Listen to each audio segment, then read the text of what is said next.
Cameraman, please move back. Please move back.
Gbogbo wa káàbọ̀ sáàfin aláìlúwà Alake àpamọ́lá bàbá ẹ̀ṣẹ̀ kábíyèsí o.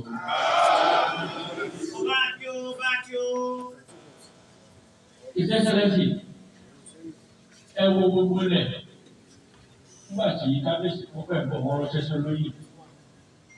Gbogbo lóyè ẹ̀gbà pátápátá tó lórí pàtàkì ẹsẹ̀ pé síbi ó ní ṣùgbọ́n máa wọ́n lọ́dọ̀ yìí. Ẹ̀yin bàbá because of lot of time bàbá wa balógun ẹ̀ka olóṣèlú láì tọ́ba tẹ́lẹ̀ wọ́n wà pé ìjọba kábíyèsí ọ̀sán. And I want to appeal to all of us that you that as a contact with all the environment teachers. Ẹ̀yin bàbá ẹ̀jẹ̀ kábíyèsí o. Sínú ìdílé ìṣẹ́sẹ́lẹ́sì we have one of our ọba ìrọ̀lọ́pẹ̀ òṣèré ìgbọ́nìkà ẹ̀ka lọ́sọ̀rọ̀. Everybody have chief akọ̀dá kí wọ́n lé bá ọmọ ìgbà wọ́n dá sọ all for the police happening. Ẹ̀jẹ̀ kábíyèsí o. Excellency, àwọn sectional chiefs wa ọmọ pẹ̀sẹ̀ nípa àwọn oṣù mọ́ ẹ̀ dáadáa àwọn bàbá àdéhìí ẹ̀kọ́ ní ìhà lẹ́nu káàkiri ẹ̀yin bàbá rẹ̀ My own name is Kenji Shufewa. I am the Bantu of the Banana. Now we want to invite who is to introduce to us who our visitor is. Who are invited with us to you. Busy. Busy. Ẹkú àlejò ọmọ yìí. Ṣé mo pé ọ̀rọ̀ yìí ló gbèsè tó léde? Ọmọ yìí mo jẹ́ bí mo tún wá kẹ́kọ̀ọ́ nínú àwọn ètò wa kì í.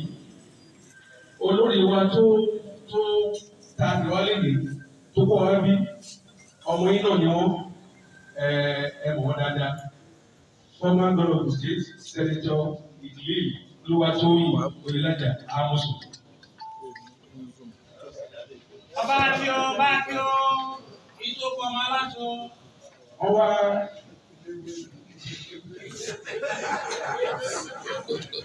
Ọba kí o. Wọ́n mú àwọn ọmọ ẹgbẹ́ ADC tí wọ́n díje fún ipò ní oríṣiríṣi ní Ogun State ní election tí ó máa bẹ̀rẹ̀ láìpẹ́ yìí. Torí àsìkò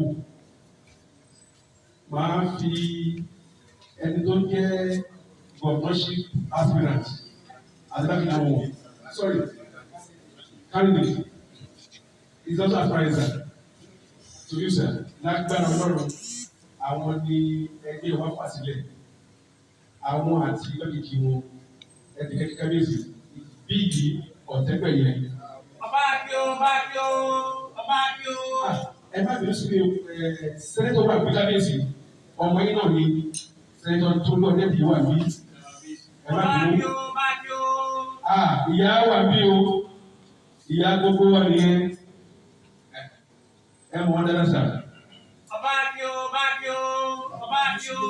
Ẹ sà àmì tọwọ́ pè ní ọ̀rẹ́ wa ọmọ ẹgbẹ́ wa lídà wa láti gbogbo ojú àwọn kì í ó yẹ kí kábíyèsí. Ọba kí o. Mo rò báwọn olóyè kú bẹ́ẹ̀. Ok, mo ń wo kábíyèsí àwọn ìpínlẹ̀ ọ̀gbìn àti ìpínlẹ̀ láti yẹn. Ẹ bọ̀dá fi ìpínlẹ̀ ọ̀gbìn à. Mo máa rí bọ̀ ó fẹ́ kọ́ lọ́wọ́ àmì ẹ̀. Ọba kí o.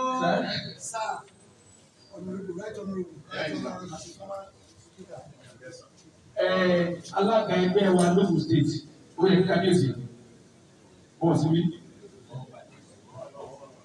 Ó wọ́n sì wà ní kiri ọ̀hún. Ìwọ̀n bá wá sí àkókò pé ààyè wá sí àfihàn kábíyèsí ká máa ṣe bí ọmọ nílá jẹ́ bí ẹ̀mọ̀ wá dáadáa. Àwọn náà dẹ̀ mọ̀ ìdájọ́ ìgbàgbọ́ wa bàbá tó dára. Kódà pẹ̀lú ògbó Ọlọ́run bọ́lá ṣe fẹ́ nìyẹn gẹ́gẹ́ kábíyèsí ṣe mọ̀. Ibi tá a ti ṣe gbàgede adúsílọ̀ tó wà gbà ìgbà náà wọ́n ń bí náà lọ́wọ́ fi ṣe kíni pé náà sábàbí láti bá a tún pé wá lọ́sẹ̀ yìí o kábíyèsí o. Ọba kí o. Ilé ẹgbẹ́ bá lọ́kọ̀ sí láti bá a sọ̀rọ̀. Ìgbà